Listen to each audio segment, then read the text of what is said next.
إذا اشتعلت الحرب بين أمريكا وإيران، كيف ستبدأ؟ وكيف قد تنتهي؟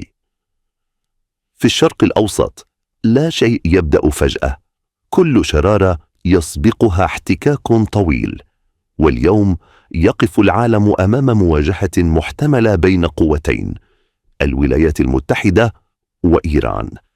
ليست مجرد خلاف سياسي، بل صراع ممتد منذ أكثر من 40 عقداً.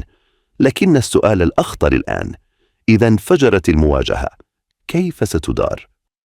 أمريكا لا تبدأ حرباً ببطء، هي تبدأها بصدمة.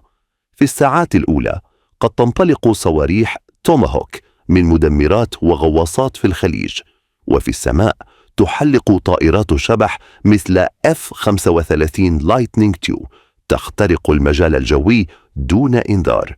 الأهداف: رادارات، دفاعات جوية، مراكز صاروخية، مراكز قيادة. الهدف الأمريكي واضح: شل القدرة على الرد في أول 48 ساعة. لكن إيران لا تعتمد على طائرات الشبح، هي تبني استراتيجيتها على مبدأ مختلف: إذا لم أستطع كسر خصمي فسأجعله يدفع الثمن. قد تنطلق صواريخ مثل شهاب 3 وفاتح 110 باتجاه قواعد أمريكية في الخليج. مسيرات شاهد 136 قد تتحرك بأعداد كبيرة، رخيصة لكن مزعجة، وصعبة إيقافها بالكامل.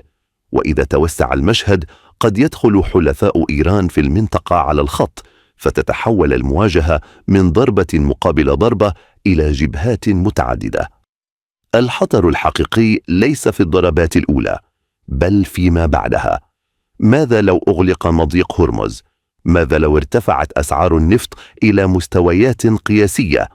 ماذا لو سقط عدد كبير من القتلى؟ حينها لن تبقى الحرب عسكرية فقط، ستصبح اقتصادية، سياسية، وربما عالمية. الأسواق سترتجف، الدول ستنقسم، والمنطقة كلها ستعيش تحت إنذار دائم. في حرب قصيرة التفوق التكنولوجي يميل بوضوح لصالح أمريكا: الضربات الجوية الدقيقة، التفوق البحري، الحرب الإلكترونية. لكن في حرب طويلة الوضع يصبح أكثر تعقيداً. إيران قد تراهن على الاستنزاف، ضربات متقطعة، حروب بالوكالة، تكلفة مستمرة.